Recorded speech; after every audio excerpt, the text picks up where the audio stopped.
Shoot the boot. Shoot the boot. Good evening, ladies and gentlemen, fellow counselors to Scary Stories by the Campfire. We are your counselors this evening, Jason. Jason. Shoot the boot. Shoot the boot. And Jeremy. Man, that is coming in kind of weird on your end, Jeremy. I don't know what's going on with you. Oh, and tonight we are talking about Friday the 13th, the remake, the reboot, what year just come out? 2009. 2009. The Friday the 13th, 2009. That's the one we're talking about this evening, and I do have to say this is personally like one of my favorite movies. It honestly is. But we'll let Jeremy start things off. So, remake. Friday the 13th. Better than the one we just covered last week with The Nightmare on Elm Street. It is definitely better. Better story because they actually, tried to put a story together and use, like we always said, the good parts of the first 3 to 4 original Friday the 13th movies, and then add their own little twist on it. For example, their new thing being Jason isn't just some maniacal killer who kills everything on sight. He's a mountain man hunter who is protecting his territory. And Crystal Lake is his territory and his weed. Yeah, it's kind of interesting to think of that because I think there were other people who were living like around the Crystal Lake area. You have like the old lady. So I don't know. I don't know entirely why he would kill particular people unless they were just kind of outside his territory. I know with the opening of the movie, it is like the tail end of the first movie. It's literally the standoff between. They didn't give her a name in this one, but this would have been Alice. Yep. And Pamela Voorhees, and she gives her little spiel, and then she tries to attack Alice, and Alice lops her head off like she does in the original. And but what they don't do in the original movie is that's the end of the movie. It's the end of the movie right there. You get a little jump scare, a little Jason jump scare out of the water at the end there, but that really doesn't. That could have been just her dreaming or hallucinating or something like that. But they never really explain what happened to Jason. But then you have him in the second movie, and they're like, well, I guess maybe he survived. I guess he didn't drown. He's just been living in the woods. You actually do get to see right there before the credits start rolling, little boy Jason come out, and he picks up his mom's locket. Yep. So he was there when it happened. Where has he been hiding? I don't know. He's been hiding in the woods, I guess, and I guess just when he shows up, his mom's getting killed. So he goes out and lives in the woods, lives at the old campground, and they don't explain like if any of the other movies kind of took place, like where people are coming in and being killed off continuously until they kind of shut the place down, or if that massacre of students or the counselors from the first movie was the initial thing that closed the camp down. But he stayed in hiding, and he lived in the old campground, and he had to have been practicing his archery and his wood crafting skills, and he's got a lot of time to practice those things out there. And then we get our victims, and that's pretty much what they are. They're just these characters are meat bags. That is the only thing about these characters. And they are so. Most of the no-name characters. Well, I mean, they do have names. Most of the characters that killed off pretty early, they're almost walking stereotypes. You got Trent, who's like the big, kind of prep guy who's like, "This is my dad's house, check out my." But Yeah. then they're drinking beer in the house, and he's getting all upset about it. Like, why did you bring him here, you messy fool? To Then you have answer to answer sorry to cut you off, but I think to answer your point earlier about whether or not um he has killed other people before the set of characters in the movie, I think he has, because if you remember when Clay visits the old lady, she talks about how he just wants to be left alone. yeah, Folks people keep around there coming in. just want to be left alone. He wants to just be left alone.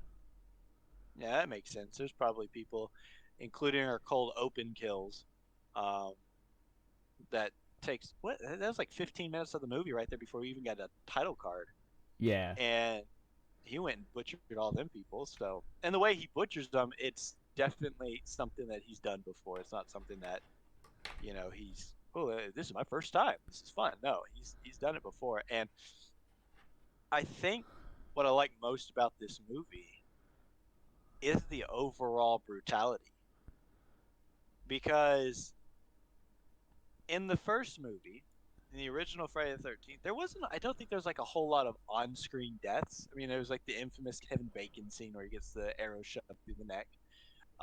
But everything else is kind of, what's her name gets the axe to the head. But for the most part, everything's kind of off-screen. Yeah. And I think they do kind of pick up the kills a little bit in the later movies, but for the most part, once they kind of got over part six, it was all kind of like goofy kills, you know, funny kills. I mean, take Jason X for example. The guy falls on a big spike and starts spinning around. You're like, that one, did you find that guy? He's screwed. I Uh mean, yeah, it's funny, but this this Jason, and like I said with the um with the Nightmare movie, Robert Englund plays the most iconic Freddy Krueger, while I believe that Jackie Earl Haley plays the scarier, the more frightening yep. Freddy Krueger. Um, uh, my brain just skipped on me for a second there. I know you're Um, talking Kane, really Kane, fast, so I Kane feel like Hodder. you're trying to throw your thoughts together at once. Well, I'm actually kind of if you guys can't really tell, I'm kind of sick at the moment, so I'm just trying to. Uh, but Kane Hodder, Yes. Kane Hodder plays the most iconic Jason. This guy's freaking scary. Oh I mean, yeah. there is, and I do like the fact that they kept him as a living person. He wasn't like zombie Jason, where you get unkillable Jason towards the end there. And they even did do the little thing with the teleport, where he's not actually teleporting. He's using an underground tunnel system that's rigged up around the camp, so when anyone walks upon, you know, hits the little tripwire or whatever, it rings a bell up underneath, and he knows exactly where you're at. And I Yep. thought that was very creative. He was more of a survivalist type of character. Just wondering, did he ever like hear a ring a ling ling and then he came running out and it's just like a raccoon? I'm guessing that's exactly how that went. Cause Derek Mears, who played Jason, dude, it's kind of like you said. This Jason was phenomenal to watch. The running, the killing, like we made the comment during movie night Monday that um his machete is super sharp, and if you watch the unrated version, you actually get the scene where he's pressing on the grindstone and Yeah, it keeps him sharpening, sharp. keeping his machete sharp the entire time. Like, there's so many little details in this remake that bring the Jason character to life. And I think the only kill that really didn't happen on the Crystal Lake territory is the kill at the farm. with the idiot farmhand dude. No, I'm actually. I think Jason has. I was just thinking about that. I was like, is the farm on his territory? If it is, why hasn't he killed the farmer, or why hasn't he killed that old woman? But I think what it is that they're off the territory a little bit, right? They're just out of his range where he's just like, I don't really care about them as long as they stay over there. But remember, that farmhand mechanic guy actually went out there because he was like, hey, I found this big stash of weed out there. That's right, he did. So he probably So he followed him had, back. yeah, he could have found, noticed that he was there and tracked him down and killed him that way for coming onto his property. But Well, let's go back to the characters like we were talking about. So we talked about Trent. You had yeah, Aaron Trent, Yu play Chewie, who him and Arlen Escarpeta, who played Lawrence. Those two were the great ones for the meat bags. they were They had a they were good the chemistry. yeah,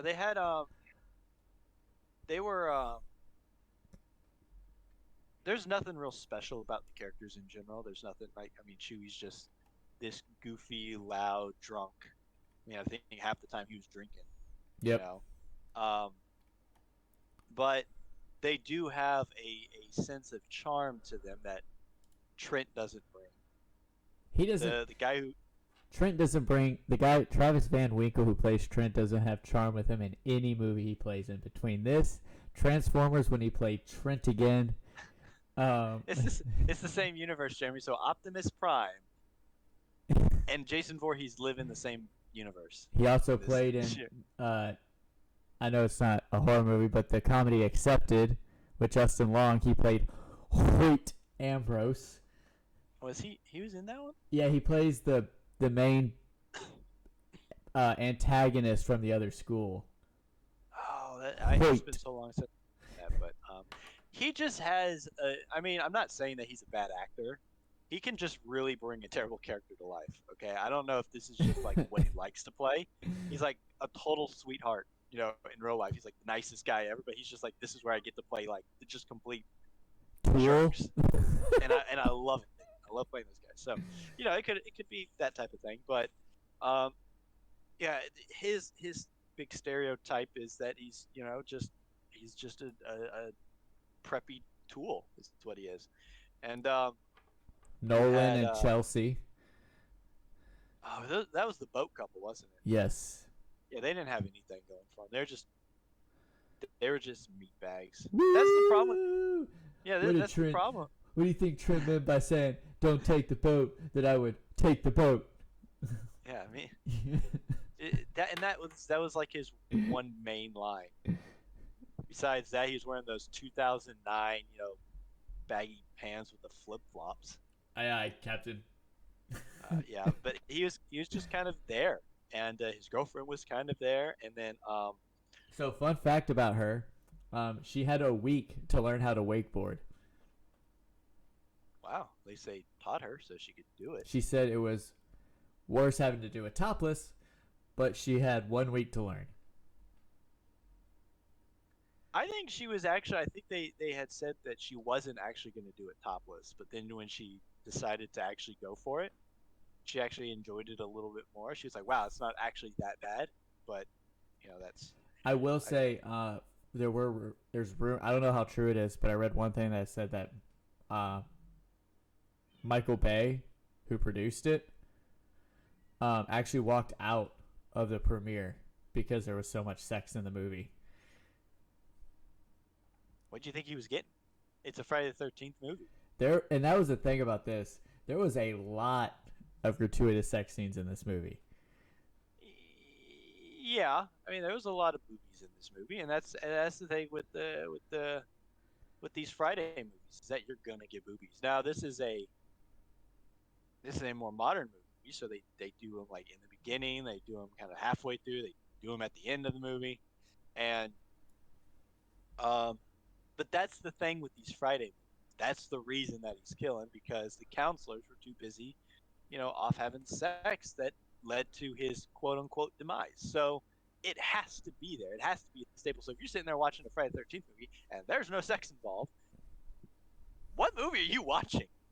Very This isn't true. a this is not a nightmare movie. So Then you had Danielle Panabaker, who played Jenna. Who she was what Trent's girlfriend at the beginning there. the show the wannabe final girl who when you watch it you think is going to be the final Yep, girl yep. who She was she plays her and Killer Trent had a Frost in in the Flash. DC TV shows. Yeah, the Flash. Yeah, she did have a surprising death in there.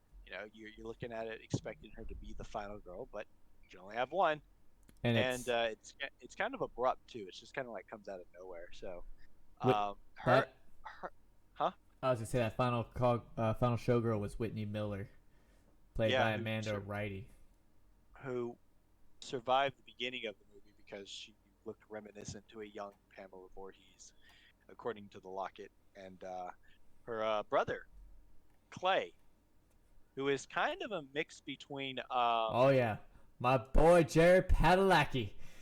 I think he was a mix between what was his name from part 6, the hitchhiker who was looking for his sister. Yeah, I can't He's think kind of of a his mix name. between he's kind of mixed between that and the guy from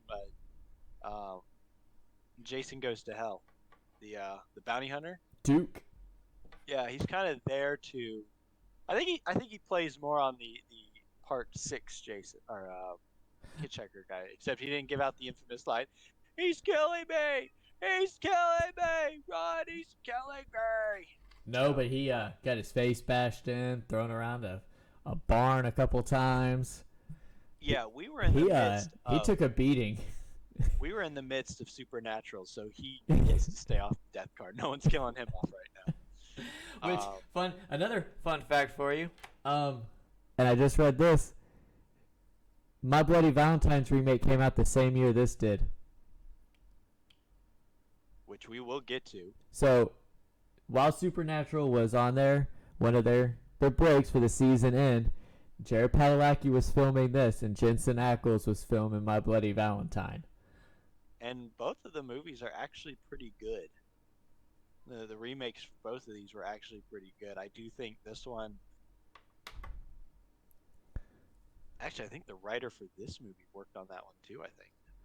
I don't know. I'll have to look. Someone. Oh no! Wait, maybe it was one of the later movies. I don't know.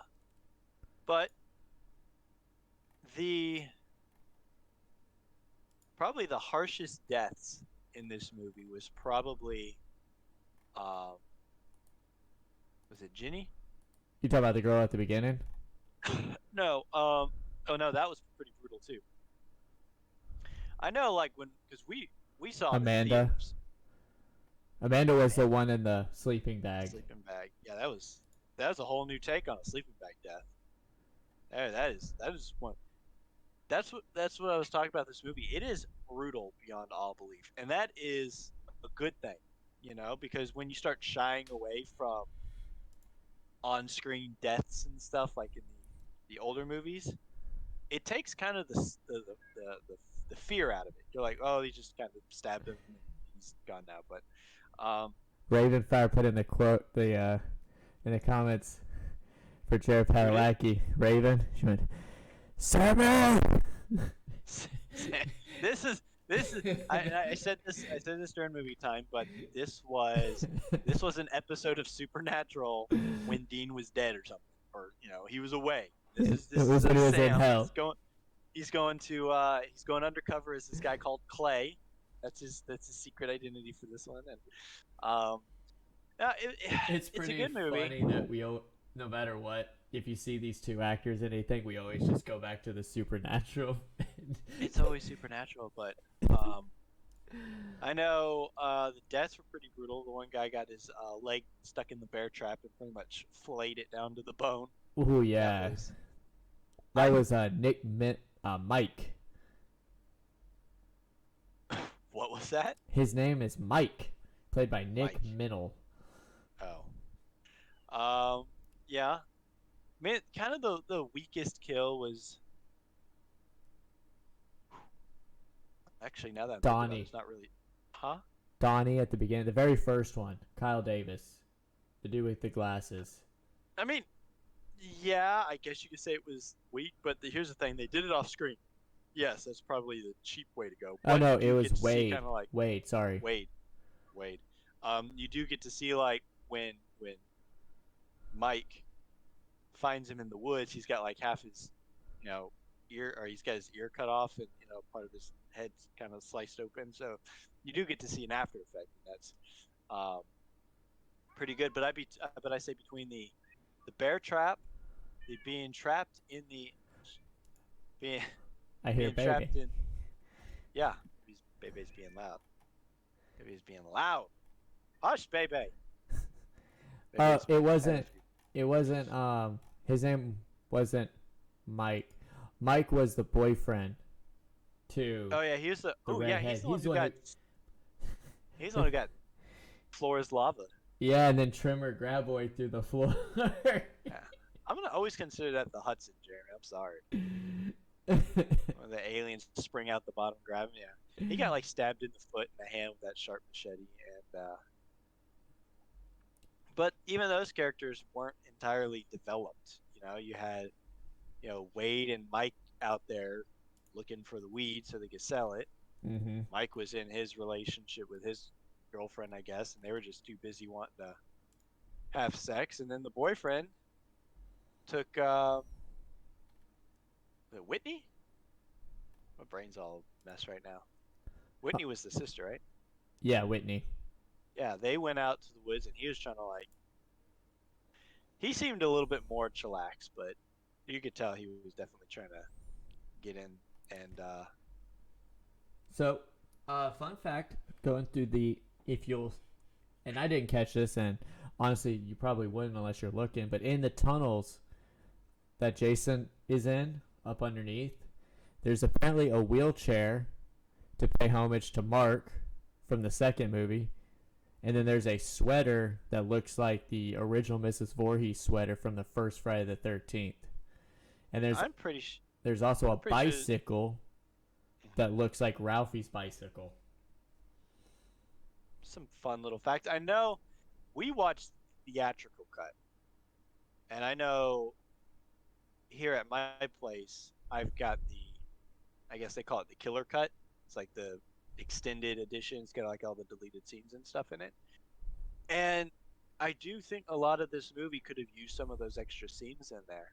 They had a scene where, like we said, Jason is in his like little hideout and he's sharpening his machete.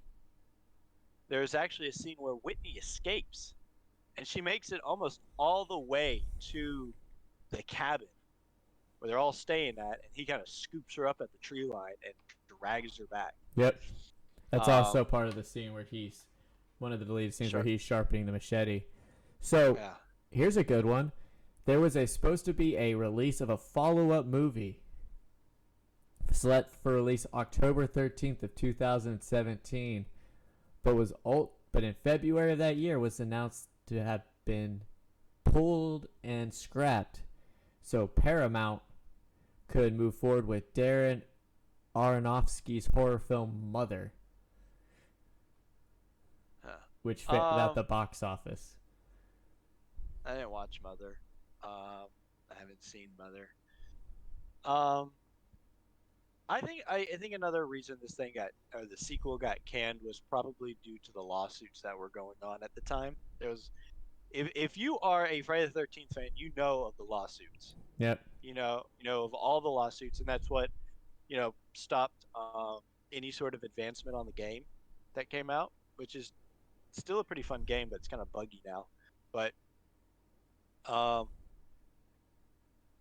is so you got this huge lawsuit going on, and I think that's why it's been scrapped for. I don't even know if they got that thing settled yet. I think they do. So hopefully we'll be starting to see some more Jason stuff rolling out. Hopefully. Well, this movie not only has 1, 2, and 3 elements from all those, but it also takes homage to A New Beginning, Jason Lives, and Jason X. Explain. I'm assuming the sleeping bag is Jason X. but sure. I mean, it's a sleeping bag death. I mean, it's done entirely different. It's not as fun. My God, it is frightening. You get to see her in there. She's shaking and she's screaming. She's just getting cooked alive inside this sleeping bag. It's horrible to watch. Like I said, I'm not exactly sure. Um, but they did. This is the first Friday movie to use CGI weapons, like the machete, as some scenes were too risky to film with prop weapons that could break and injure somebody. Yeah, yeah, and I don't think there was like any real bad CGI that I could tell. I don't think that I really noticed if there was bad CGI. I mean, we could go back and take a look, but I think for the most part, I think it looks good. I think It's a so too. movie I that think it look really did look good. it looked good. It the story was a bit. It's the same thing. Camper or not they're not even really campers. They're just people. They're college people staying out in a cabin. I did like that it And was college kids and not high school kids. yeah, it's not high school kids who are like 30 years old. Exactly. It was college kids. Well, Like, between all the weed they were smoking, all the booze they were drinking, they'd have to be over age. We might have another lawsuit, but I um, mean, they had to buy more beer at the gas station. yeah, That's when, yeah, you were first introduced to the tool of Trent, and he's like, hey, bro, you going to buy something? You kind of been up here all day yapping. yeah. He's talking about Clay, Jared Padalecki's character. He was looking for a sister who was Whitney, who went missing a couple weeks. She's gone for like almost like what 2 months, something like that, 3 months, maybe longer. I'm not entirely sure, but she'd been missing for a while, and he was up there just putting out posters and just trying to find her or whatever. And yeah, Trent was just kind of a tool, you know. And but he got his comeuppance. He got to take the hay bale down the road. Oh my God, Jason. Michael Bay confirmed your theory. What? What's So my theory? they never gave this Trent a last name. But his last name in Transformers, which came out in 2007, is DeMarco, which was also directed by Michael Bay. According to Bay himself, this is the same character, revealing that So, both this movie and that franchise occur in the same universe. oh my God, that is. Well, I want to see like a Transformer Jason Voorhees team up. So Take on, Sammy is part of the take, Transformers universe. take on Freddy Krueger. Oh, Transformers that's don't Transformers don't dream. I know we were talking about deaths, and there was actually a change to one of the deaths, which was what's her name's character in the middle of the lake, because that's how much impact she left with the movie. She left about as much impact as that boat left on her skull. Um, but in the movie, her boyfriend who's on the boat gets shot through the head with an arrow mm-hmm. as he's turning the boat. Well, the boat's coming towards her. She doesn't get out of the way in time, and the boat hits her in the head. And she's got this gash in her head, and she's kind of bleeding, and she looks out to the shore and she sees Jason standing there. Well, at some point, she swims up underneath the dock. And Jason comes out on the dock. He's looking around. He doesn't see her. And then, just when you think he's about to walk off, he stabs through the dock, stabs her in the head, lifts her up, and kills her. Right? Yep. Well, I think the change came because I think the original death was that she was supposed to get hit by the boat, and she was actually supposed to stay out in the water, and Jason would be on the shore, Yep. and she would not be able to get to shore because if she starts swimming towards a shore, he would walk that way or something like that. He would move in that general direction. So it was a psychological game of how long do I stay out here, and eventually she just tires out and drowns. I Yeah. think that's a little bit more frightening than the stab in the head, but Because there's nothing scarier than being stuck in a situation that you can't get out of. You're just like, oh god, what do I do? What do I do? And then before you know it, you're.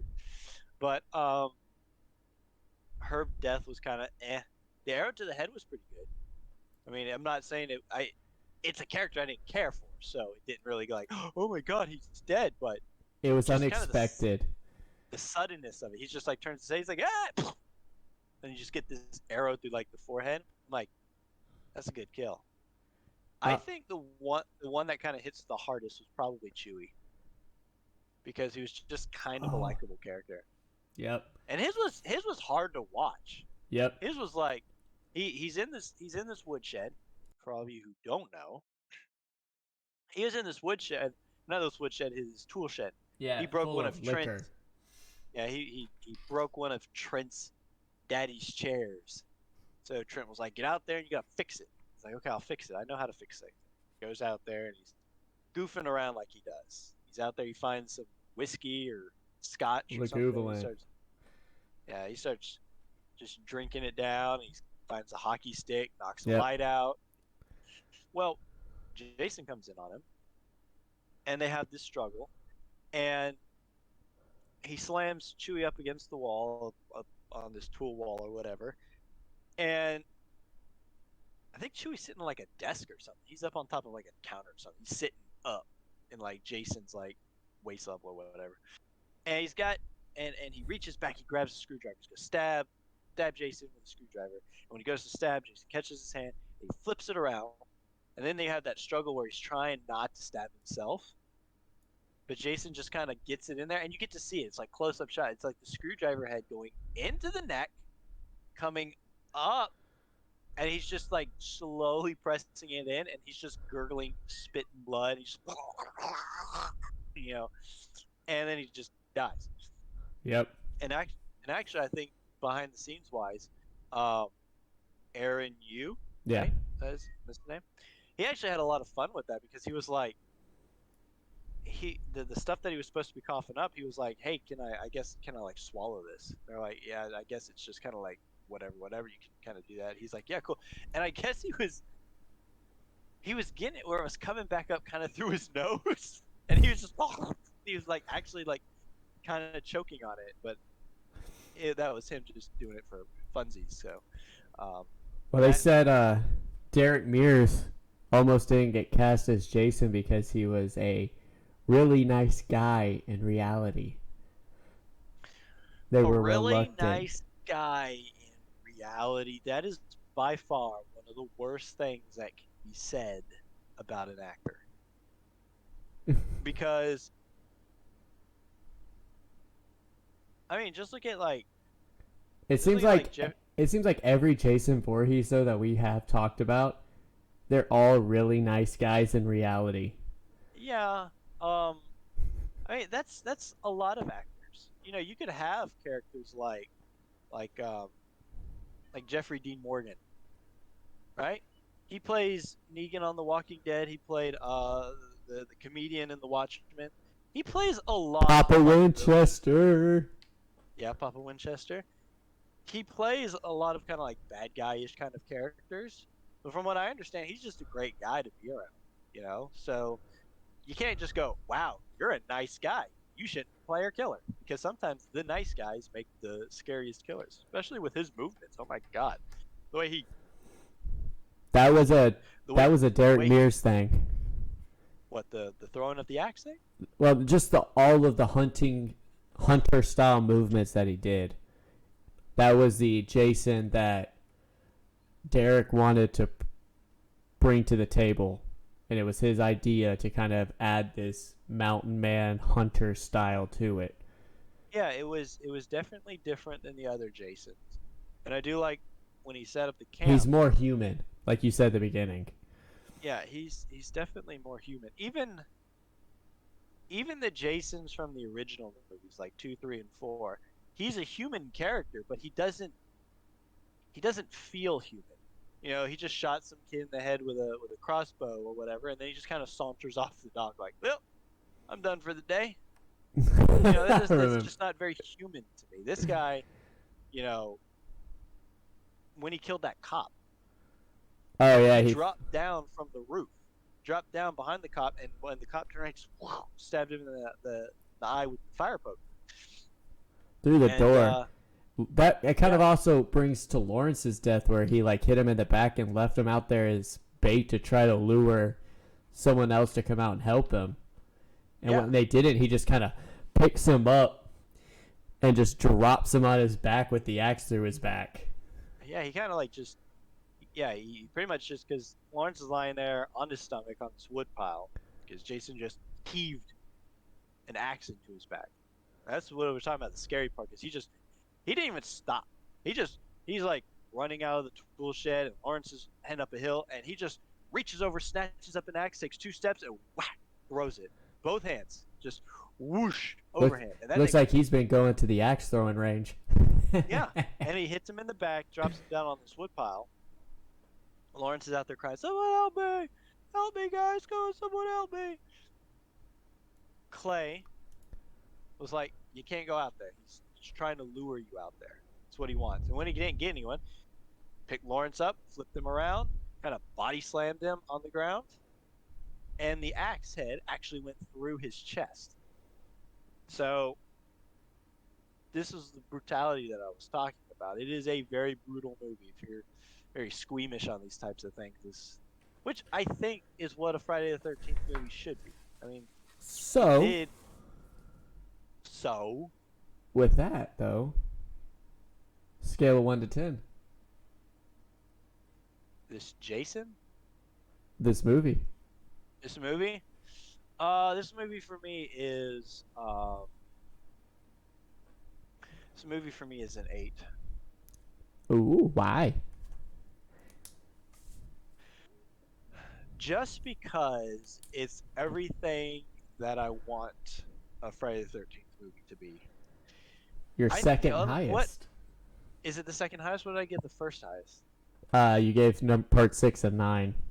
Okay, I was thinking I gave it a part 8, or I gave it an 8.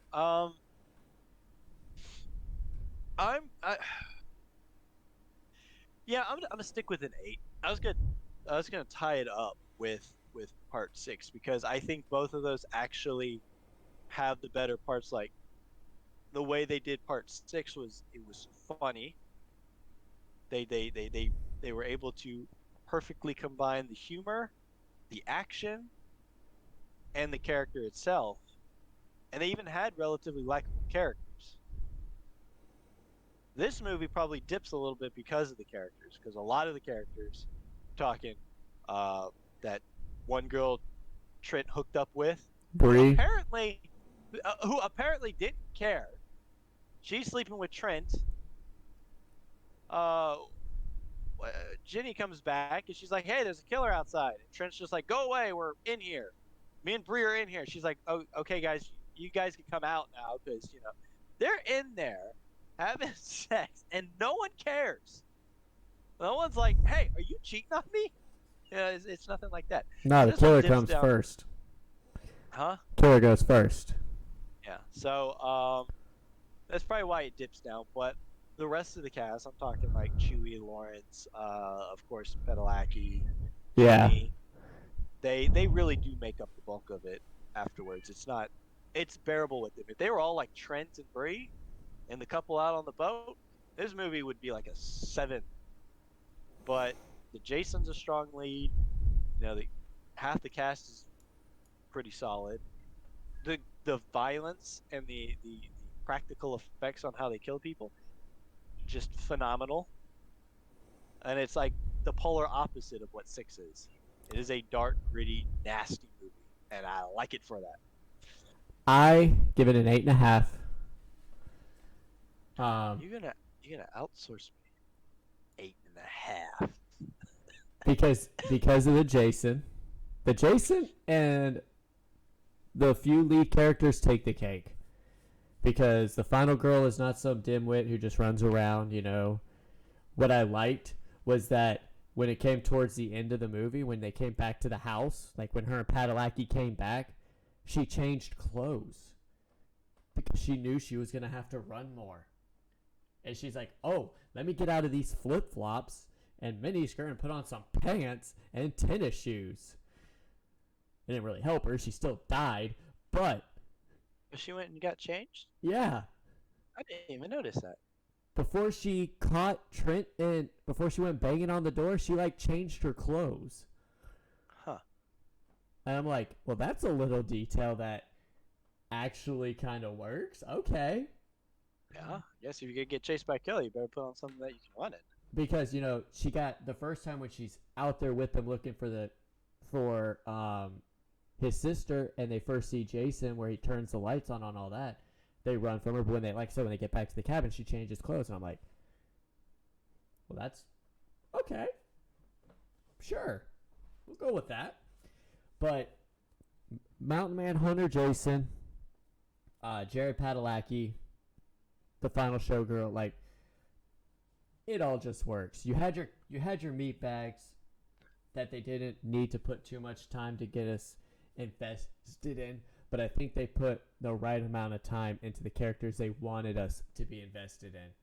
They didn't want us to be invested in the Nolans and the Breeze and the Chelseas and all that. They didn't want us to have those connections with them. That's why they didn't do much with them.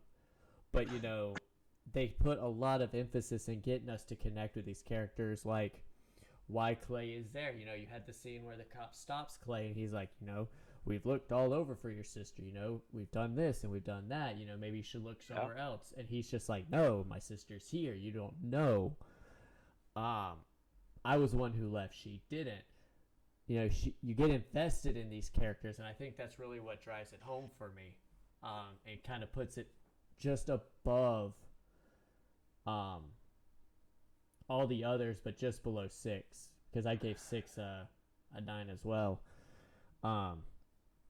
Raven gave this movie a 10. Best of them all. The best of them all. It's How about the rest of added y'all? to the If any of it'd y'all, be added to the Friday 13th movie watch list. yeah, if any of y'all let us know what y'all thought. So let us know what your ranking are on a scale of 1 to 10. So Jason, how do you rank him?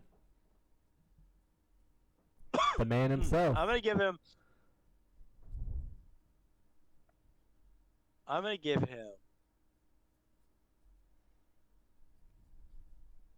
him an 8 also. An 8. Actually, you know what? Bump it. I'm gonna give him a 9. I was gonna say I give him an 8. What did I give? What was my other highest one? An 8. You've given 3 8s. That was to the Kane Hodder ones, right? 6, 7, and 8. So 1 non-Kane Hodder and 2 Kane Hodder. I'm trying to find.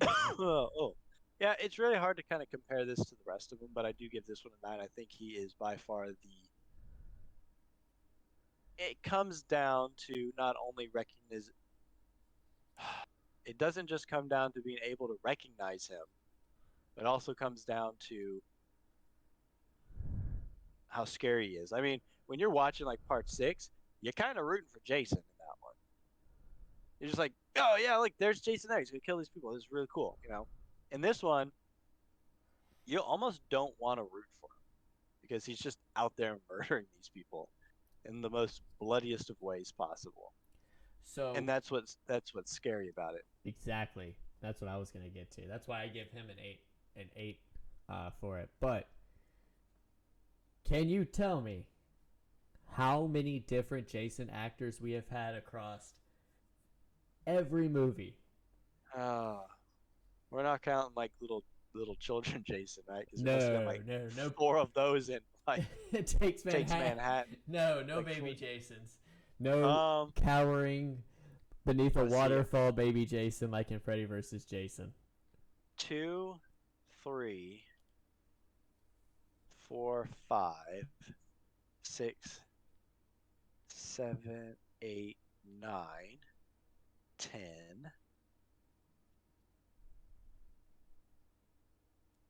You got Freddy versus Jason, and then this one. I'm gonna go in 9. And you are right on the money. Derek Mears is the ninth actor to portray the adult Jason Voorhees in the series, following Steve Dash, Warrington Gillette, Richard Brooker, Ted White, C.J. Graham, Tom Morga, Kane Hodder, and Ken Kersinger. Yeah, because I think Hodder is the only actor to have portrayed the character more than once, with 4 he films played under his belt. 4 of them. It was 7, 8, 9, and was it 10? Yep. He came in on 7 with the Carrie versus Jason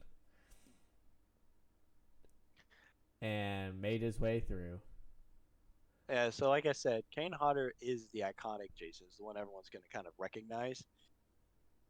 And ironically, my favorite movie doesn't even have him I in know, it. right? But this one is the scarier of all the Jasons. I don't care what you say. He Oh, even at the yes. beginning of this movie, he has like a burlap sack on his head, like he had in part 2. But the way it was done up, it didn't seem like And I don't want to sound weird or anything, but he kind of reminded me of like some sort. Well, actually, I know they based the part 2 Jason off of that one movie we were talking about during that. It was like the town that sleeps at town at something at sunset. oh yeah, yeah. Where they based him on the burlap look, because the killer in that one had a burlap sack or whatever on his head. Yeah, it's kind of the same thing, but in this one, he starts off the movie with the burlap sack, and then after he kills the mechanic guy, he's getting because the mechanic guy rips it off his head, And and you he get like to see cuts. a good, like, I like the, sorry to cut you off, but I like the camera angle and the lighting that they did showing Jason's features underneath the sack before he put the mask on. Yeah, and it's very quick. It's very kind of like subtle, and it's. I think even Jason kind of flinched at that, didn't he? He just Yeah. kind of like he like grabbed the bag, he pulled it off. He just kind of like he kind of like backed up a little bit, and then he just with the machete to the throat or whatever. Then he went to actually put the bag back on, and then he stopped and he looked. He moved this one thing over. He's like, ah, there it is, the hockey mask. And I didn't have to kill some guy and hope that he died 20 minutes later in the movie. Well, as we are drawing to a close, um, just a few things that I wanted to touch on. As we said, this is our last movie of 2022, Jason. Oh, but we forgot the final thing, which is my favorite piece. We are talking about the tomato meter. All right, tomato meter, Tomato meter. Shoot the boot. 25%. Shoot the boot. I'm not drinking that out 25%. yet. 25? Yeah, and I'm not Critics? I'm not drinking out of your sweaty sneaker. Yeah. Yeah. That's what Trent gets into a game and then he won't even take the consequences. I guess if you lose, you gotta He drink lost 5 in a the row. you gotta drink the booze out of like Chewy's nasty sneaker. And he's like, I'm not drinking out of your smelly nasty sneaker. You're not even wearing socks. And then Chewy tried to give it to Bree, and she's like, I ain't touching it. He's just like, all right. And down the hatch she goes. So But 25%, that is way off. The critic wise, for critics, I think it should have been a little bit higher, probably maybe like a 50. Because I know it's kind of the same story as before. There's no real improvements to anything except kind of the Jason character. The most the second half of you like to branch them off into like the main cast and the side cast, and the side cast is just kind of bad. Besides Chewie and Lawrence, but I think from a technical standpoint, it should be at least a little bit higher. I know critics do everything technical, like, ooh, how did the story make me feel? Well, it didn't have much of a story. Well, we're gonna dock it like 20 points. So yeah, but I don't watching what's her name, Nolan's girlfriend, get smacked in the head by that boat, that was yeah, gave her like a concussion. it gave her something. She seemed kind of fine after. Audience score was a 46%.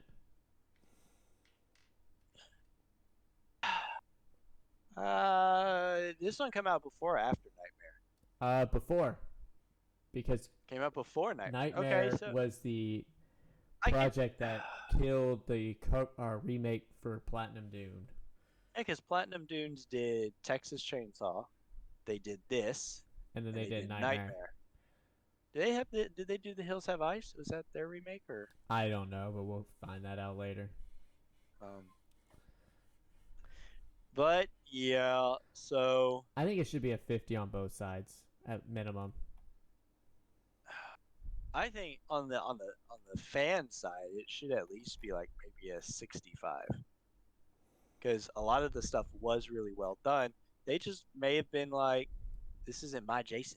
Boycott this movie, not my Jason. One of the critics says one thing this latest rehash number 11 by my count does achieve is make the original look like a freaking masterpiece. Who said that? I had some dude named Robbie Collin. I'm gonna find Robbie Collin. I'm gonna find Robbie Collin. Robbie Collin. I'm gonna find you, and we are gonna sit down. We're gonna watch the original one. We're gonna watch this one, and we're gonna say what. I think that's kind of unfair to say because if you're looking at them, they're both almost two entirely different movies. The first one, they kept the killer in the shadow.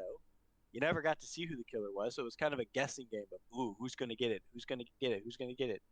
And I mean, even that movie wasn't an original movie. It was based off of some Italian flick. I think it was called like Bay of Blood. Um, so calling this movie like, oh, this makes the original look like a masterpiece is it's a bit hard to say. This movie was straight up like, Jason's the killer. He's killing people. He's butchering them. The other one's like, ooh, who could this be? Could it be one of the counselors? Could it be Ralph? And turns out it's the mama. So, Well, this is our last Friday the 13th movie, the second series to be completed on Scary Stories by the Campfire, and the last one of 2022. we are at the end of the year, and Jeremy is getting to pick our single for Monday. Oh, I'm And excited. It popped into my head at work today. Like, I had been toying with two different ones, and I've been thinking about it, and I was like, I don't want to. We've been doing slasher since we started. I really don't want to do another slasher right out going into the new year.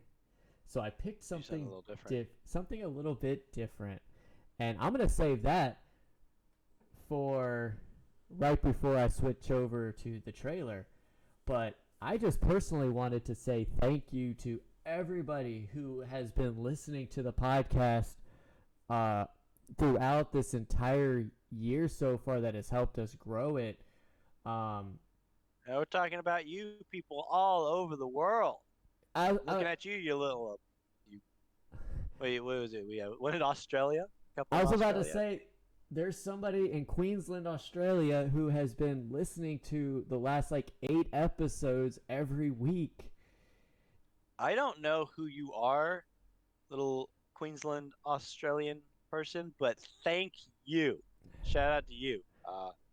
You can shout out in the comments or whatnot. I know we've had people in the Middle East.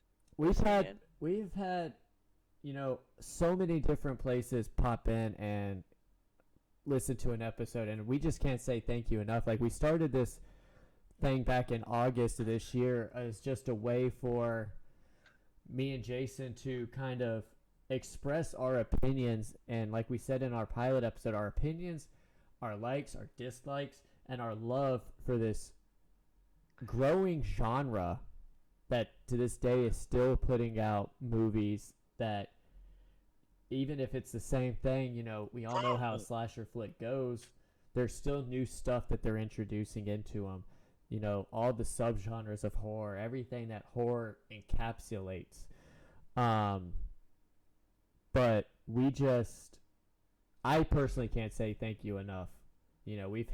Since August, we've had almost 600 listens on all third parties, not counting the live feed that we do every Wednesday, but just people listening in on their Spotify's and podcast apps and everything else. Heck, iHeartRadio has been playing us.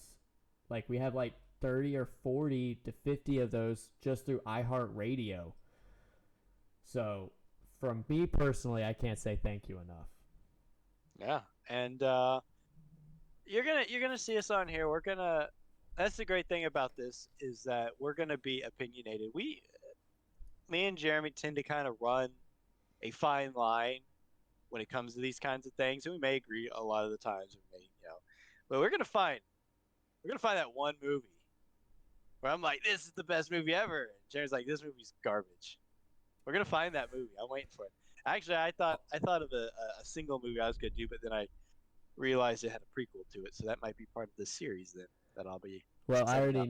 know the movie where I'll be like, "Oh, this movie is fun and great," and you're gonna be like, "This series is trash, Jeremy." And Yeah, yeah, I know which one that is. He's got a wee little man in there. A wee little man, and he kills people with a pogo stick. God, Jeremy, you're gonna make me sit through the movies. But so, like Jason said, next week we are going to be kicking off 2023 with a new single movie. There are no sequels to it. It is based off of a book, a short story actually by the great H.P. Lovecraft. We are going to be doing Nicolas Cage in The Color Out of Space. I actually have not seen this movie, so it's gonna be a treat on Monday. And before we get the trailer started, before we run into this crazy trailer that Jeremy's set up,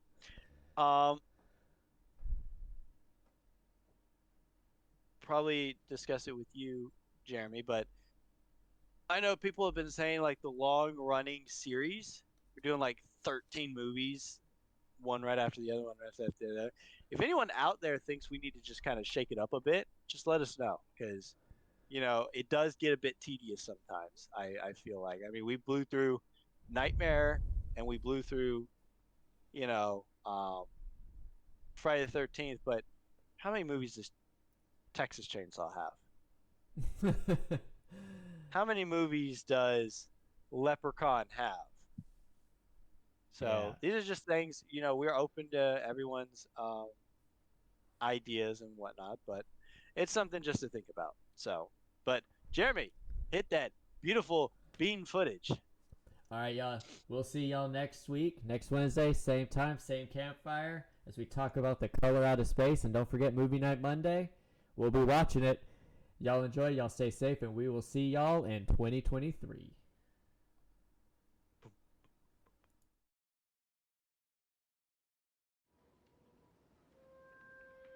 Look at this. All those years in the big city, we finally got out. We're living the dream. Maybe it is a dream. Yeah, I got it going.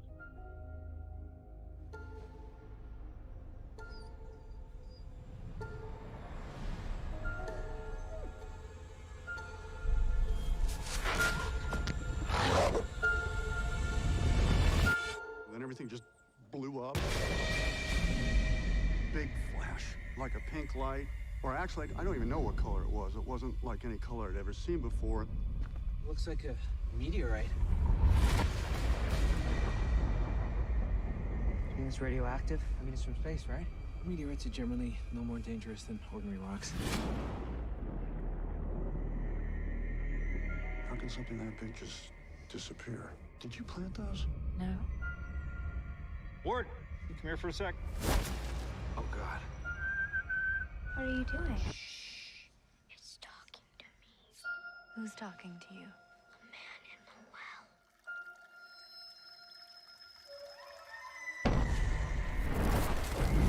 It's in the static, it's in the moisture. It's in here, is out there. And what's out there is in here now. Everything's under control. Why are you so in denial? That thing from the meteorite changes everything around it. It's just the color. But it burns. Do you believe me now? I don't know what I believe anymore.